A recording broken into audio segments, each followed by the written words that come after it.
Nice. Well, got one more, I believe. Yeah. All right. So walk me through your decision to run as independent. Okay, no, you're good. Well, there's a number of reasons I decided to run as an independent.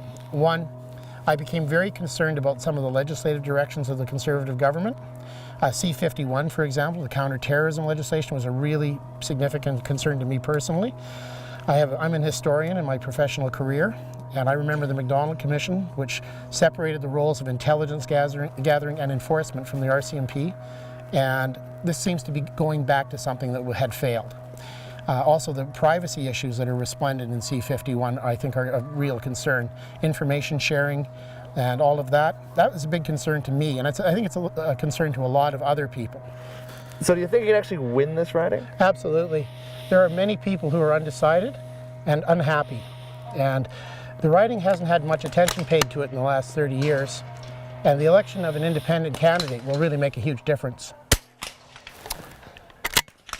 Do you think that would send a message to the Conservatives? I think it would send a message to all the parties. Yeah. All right, so C-51, can you kind of run me through, how you kind of came out against this bill? I read it. Yeah, that'll do it. Yeah. So the National Firearms Association came out against C-51, but when you were called to testify before committee, you didn't show up. That's true. We'd been asked not to participate because we'd been working on some other legislation that we were quite interested in regarding amendments in C-42. Okay. And with the C-42 is what? It was a bill, the Safe Common Sense Firearms Act. Right. And we had some concerns, and still do, with some aspects of that legislation. There were some things in it that are helpful, but we had some amendments we'd proposed, and we thought that we would be getting those. We were assured that if we didn't show up to testify at C-51, we'd get those amendments. And they lied to you? They lied to us. Yes, they did. They asked us not to attend the hearings. They didn't ask us not to stop our criticism of it.